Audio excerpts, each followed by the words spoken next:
While the Omega Speedmaster is most famous for its role as the original moon watch, its actual design origins were much more mundane. When it was first released in 1957, it was the first watch to ever have a tachymeter scale on a bezel, as opposed to the dial itself. That was its claim to fame.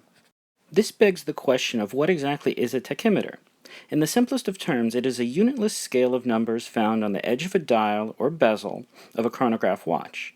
When the chronograph is running, it allows the user to calculate the average speed based on time traveled or distance based on speed. Let's look at this example. Say you want to know the average speed a car travels across a known distance. Once the car takes off past the reference point, you start the chronograph. Once it reaches a known distance, such as 1 mile or 1 kilometer, you stop the chronograph. Once stopped, you read the elapsed seconds shown by the chronosecond hand. In this case, it shows 55 seconds have passed. That corresponds to a 65 on the tachymeter scale right above it.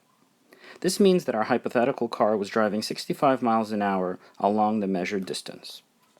According to the old Omega manual, product output can also be calculated as such.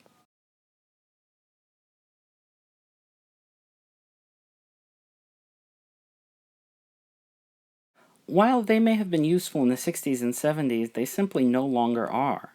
And if that's the case, why are these bezels still being made on Daytonas and Speedmasters? In my opinion, as I mentioned in an earlier tool watch video, these are homages to the original tool watches of decades past. It would certainly help explain why Omega has a glow-in-the-dark tachymeter version currently in production. Think about that. As usual, guys, thanks for listening.